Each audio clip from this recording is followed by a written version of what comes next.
President Ramatar lauds women's contribution as International Women's Day is observed.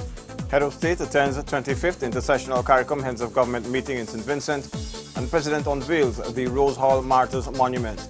We'll have the details of these and other presidential activities in this week's edition of the Diary for the period March 8 to March 14. I'm your host, Paul McAdam. On March 8, President Ramatar lauded the contributions by women to local development and their efforts to ensure a better life for all Guyanese.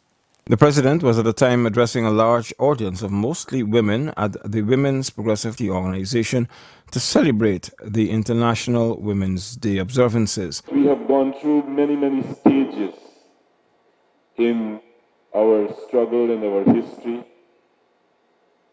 We have gone through the fight in our country against some of the worst kinds of oppression, slavery, indentureship, against colonialism,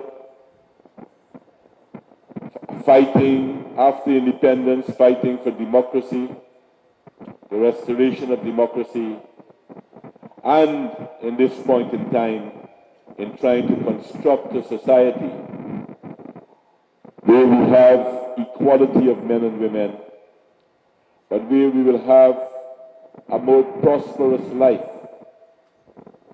And many of the things that we have started from the very inception of coming to government, many directly were aimed at impacting on the lives of women, but many also indirectly had a profound and powerful impact on their lives.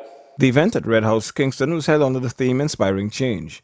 The need to follow this theme, such as the need to do more to prevent issues such as domestic violence, was noted by the president. I know that this is a phenomenon as old as humankind itself, or from the time of the patriarchal period. We had some of these problems. But in our modern society, we don't think that there should be any place for such actions in our lives. And one of the things I believe that is contributing to it, and probably it's what exists in our world today, the dominant systems that exist in our world today, which breeds a lot of individualism. A lot of individualism is bred into our society. And this is where I believe that the WPO, the party, the government, all the social forces in our country should probably look at to see how we can strengthen community relations, how we can be and feel to be each other's, our brothers and sisters keepers, how we can find and give a platform, an occasion, like you have done today, to bring women to speak about their stories. But this should not be something that is done once per year. This is something that we should look at within the communities itself and encourage people coming together, men and women, to deal with many of these issues in the society. President Ramatar noted that the PPP has always championed equal rights for both sexes, and he said it is not humanitarian alone, but also makes economic sense. If we exclude women, we are practically excluding half of your society and robbing your own society of the creativity, the wealth of experience, the energy of half of your population. And that is another strong reason why at the very early stage our party saw that this was important. And we also recognized at that early period, the leaders of the party at that time also recognized that while the party and the more advanced sections of the leadership of the party appreciate this, we cannot only deliver liberation to women but liberation to women must be the task of women themselves. International Women's Day was launched in 1911 and is celebrated each year on March 8. It is a day when organizations, religious communities, and governments engage in a quest for peace, democracy, and equality to mark the economic, political, and social achievements of women. The President joined Caribbean counterparts as he participated in the 25th Intersessional CARICOM meeting. The 25th Intersessional meeting of the CARICOM Community Heads of Government opened on March 10th at Bookament Bay Resort in Kingston, St. Vincent and the Grenadines, with regional security, climate change, reparations for slavery, and the use of medical marijuana headlining the agenda. During opening remarks, incoming CARICOM Chairman and Prime Minister of St. Vincent and the Grenadines, Dr. Ralph Gonsalves, re-emphasized the need for the 15-member regional grouping to gain momentum in its work. He recognized the continuous criticism of the community's slow pace and occasional failure to implement decisions of its agencies. He lamented the fact that CARICOM is not a single state, but rather a community of sovereign states, and as such, there is a need for unity to ensure the work of the body moves forward. The Prime Minister said, quote, "The success of the CARICOM enterprise truly begins with political leadership, though it does not end with us alone.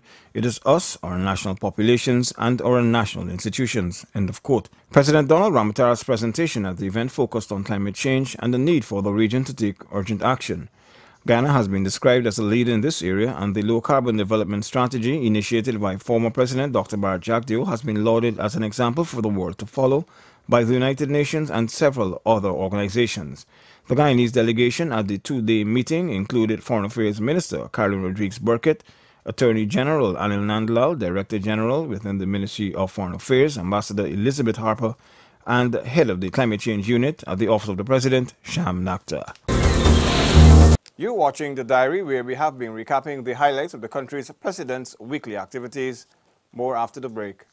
The modernization of the Justice Administration System, the MJAS project, has been completed through a loan from the Inter-American Development Bank. Achievements made under the project include amended and new laws, training for personnel within the sector, reduction of the severe case backlog, the refurbishing of courts, increased numbers of judicial officers and training, publication of law reports and their indices online, the establishment of a DPP office in Berbice, computerization of several connected systems, among other aspects. Guyana as a tourist destination continues to receive international acclaim. The reputable National Geographic Traveler has named Destination Guyana as one of the must-see places in 2014. The renowned magazine said Guyana is the best-kept secret in South America with stunning natural wonders. This year, increased focus will be placed on enhancing the standards within the industry, focusing on tourism products and services, multi-destination itinerary planning, events management, ecotourism, and sustainable principles and guidelines, as well as a grading scheme which will be developed for the industry. In an effort to respond more promptly to citizens, the Home Affairs Ministry has launched an online crime reporting system which allows citizens who possess or have access to cell phones, computers, or other devices with internet connections to report criminal activities. Citizens can get instant access to security personnel on BlackBerry Messenger via 280-4E429. Reports of corruption can also be made on www.ipaidthebribe.com. These reports can be made anonymously. On March 9, Acting President and Prime Minister Samuel Hinds reminded party supporters to uphold the principles set out by the PPP's founder, the late President, Dr. Cheddi Jagan. As hundreds gathered at the Babu John Crematorium in Region 6 to observe the 17th death anniversary of the late President, Dr. Cheddi Jagan, they were reminded of the need to uphold his legacy by remaining resolute to his teachings and principles. We gather here from year to year to recall their lives, their work, their struggles, their sacrifices, their successes.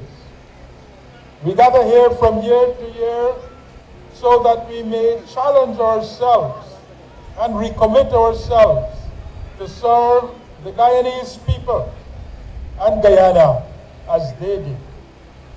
Comrades and friends, on these occasions, I cannot help but hear again Cheddi speaking with great feeling about how he inscribed on his first banner, people and nation. proclaiming his commitment to all the people in this land of ours, disregarding and looking beyond race, religion, or region of Guyana, proclaiming also his commitment to the growth and development of our country. Acting President and Prime Minister Samuel Hinds said that Dr. Jagan had a vision for improving the lives of all Guyanese. We needed the opportunity to work and to put in the infrastructure and to improve the possibilities for education and health of our people so that our lives would be easier with greater productivity and reliability in whatever we do. Whilst many people might have seen Chadi as a master of seeking assistance, and he did seek all the assistance for us, the world acknowledges that he was a leading role in seeking forgiveness of debt, not only for Guyana and the Guyanese people, but for all the people around the world who were heavily indebted. And there were many people in finance who said that would never be. But it did happen. He persisted. He saw the need for our debts, the debts which were accumulated in those years of PNC administration. He saw that there was a great need to have those debts written off, and he led the way. Youths were urged in particular to take example from the selflessness and generosity displayed by the late president. Chadi, from the beginning of his political career on to the end, was always endeavoring to bring together Guyanese of all races, religions, of all classes, and from all parts of Guyana.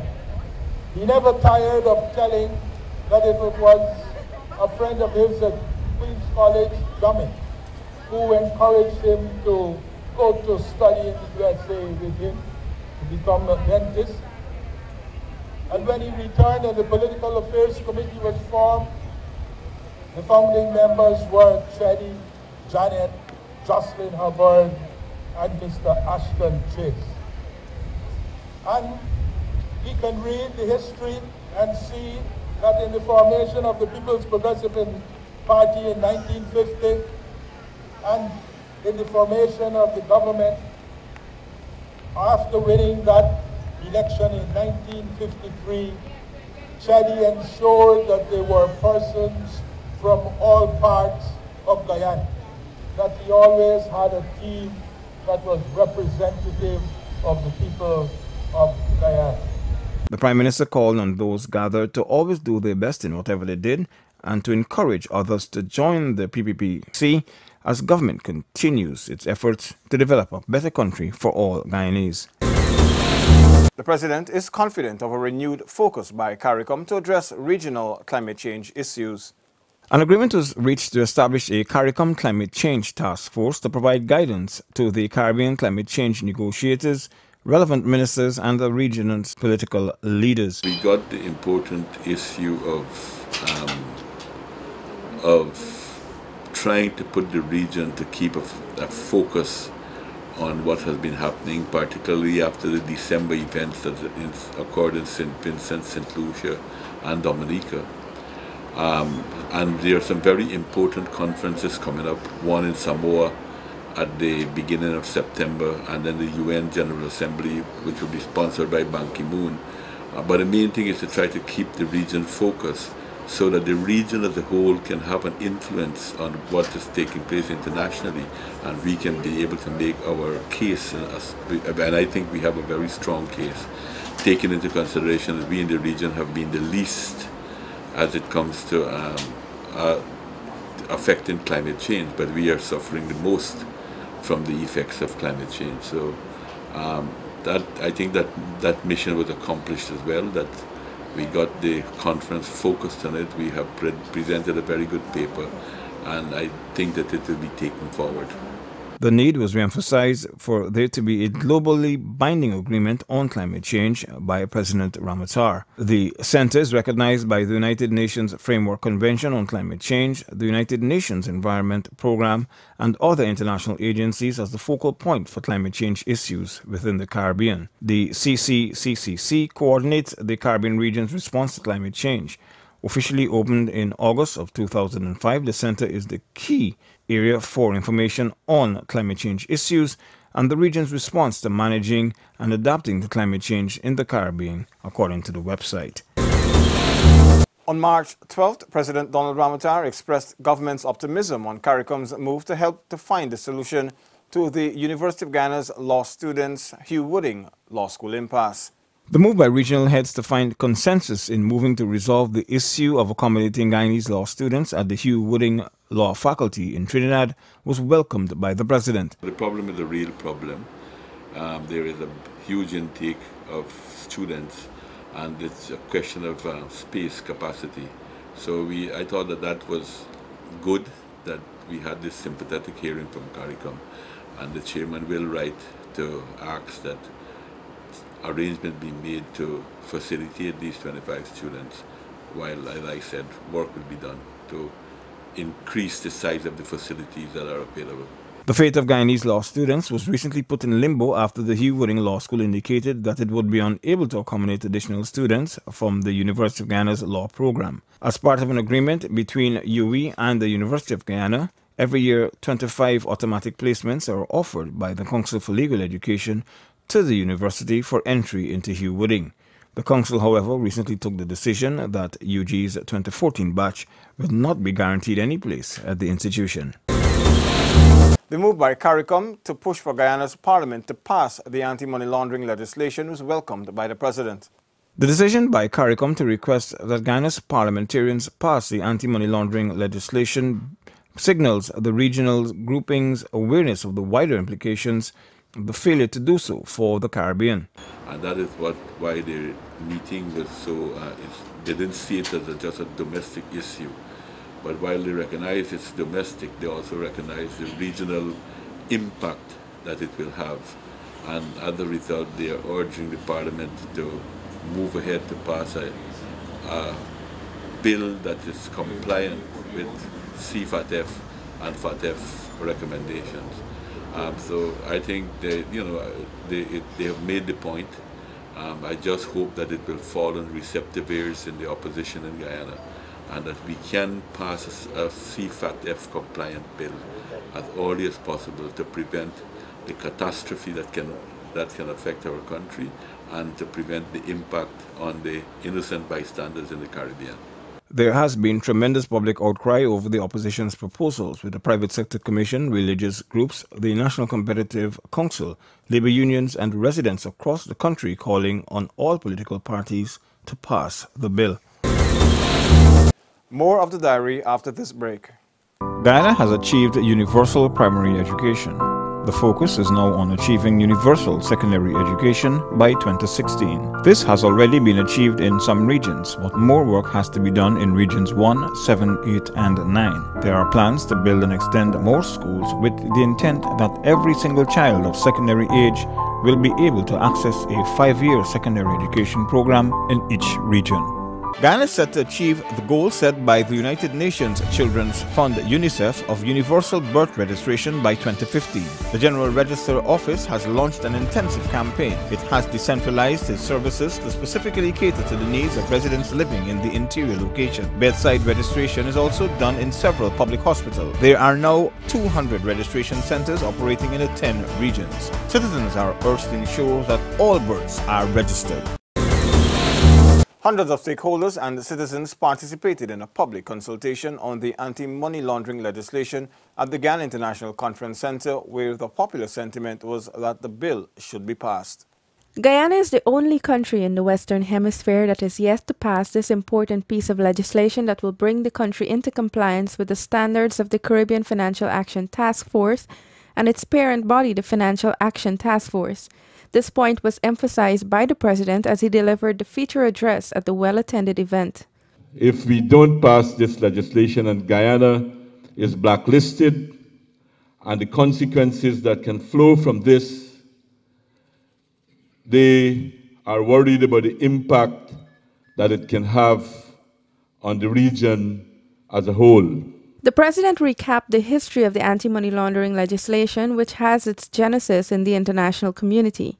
The move by the opposition to halt the legislation was not anticipated, since it was assumed that given its importance, its passage would have been assured, said President Ramotar. The initial bill was presented in April 2013.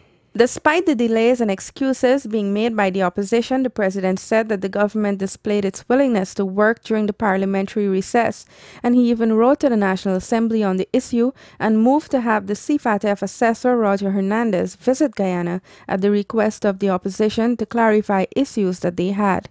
Despite Hernandez informing all of the stakeholders that the bill was compliant as put forward, its passage is still being stymied. The blacklisting of Guyana will see negative impacts on international trade and economic development. The highly interactive session clearly showed that citizens are deeply concerned about the opposition's proposed amendments and efforts to prevent the bill's passage.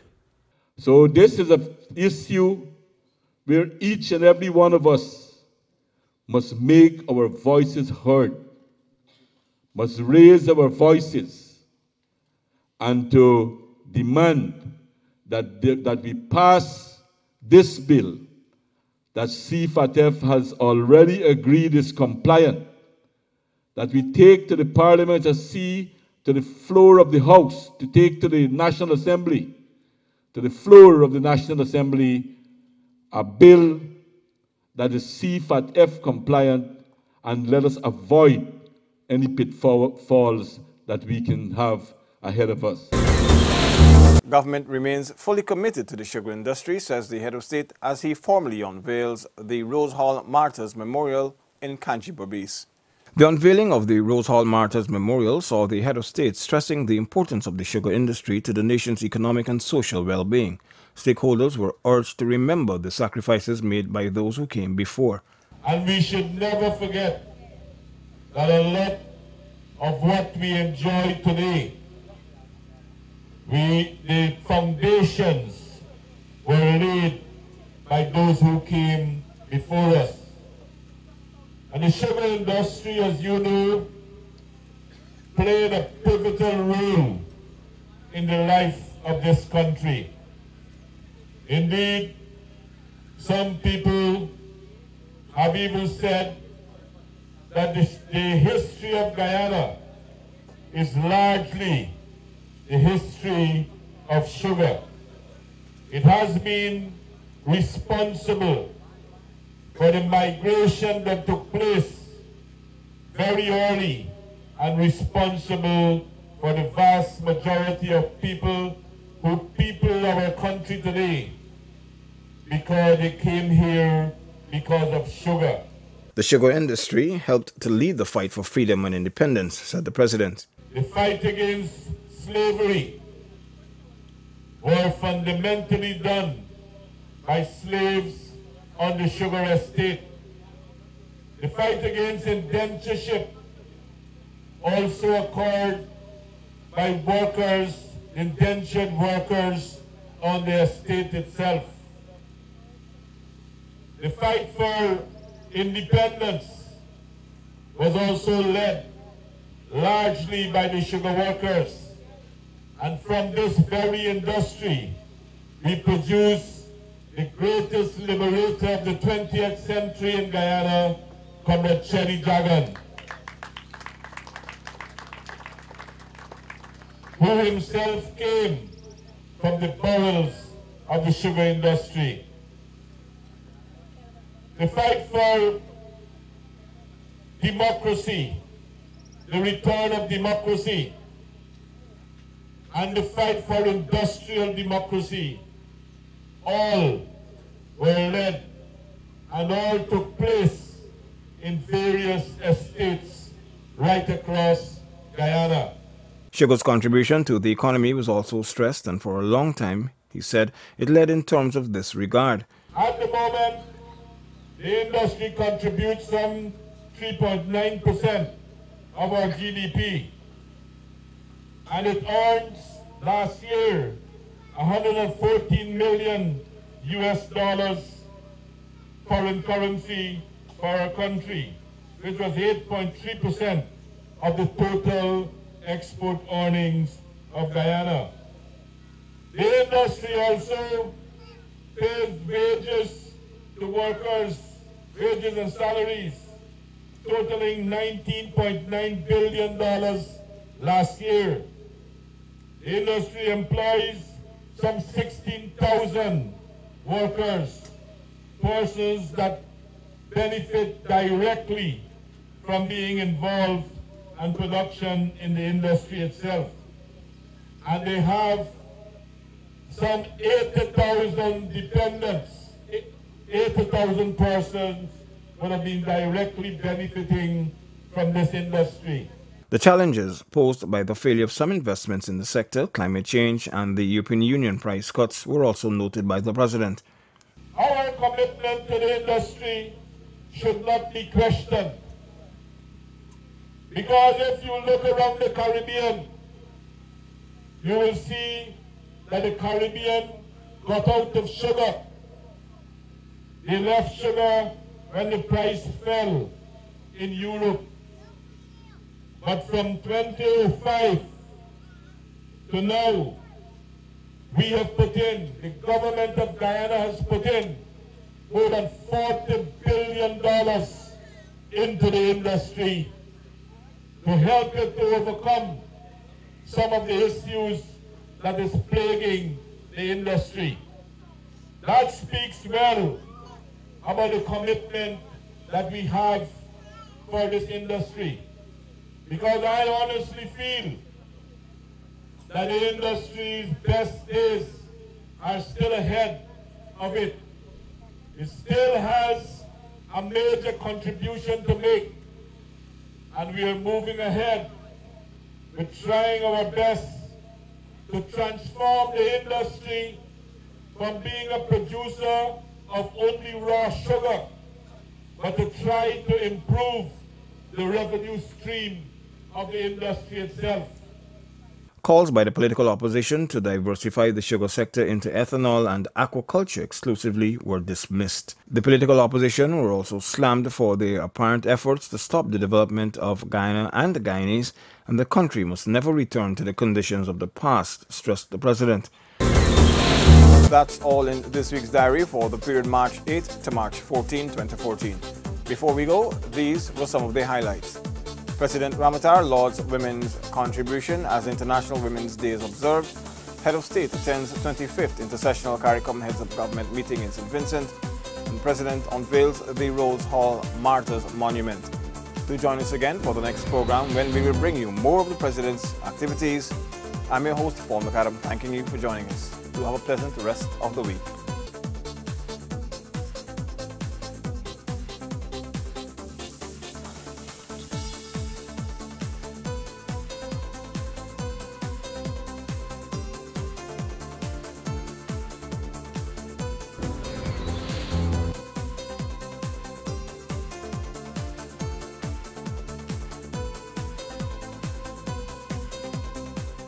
The President delivers first address to the United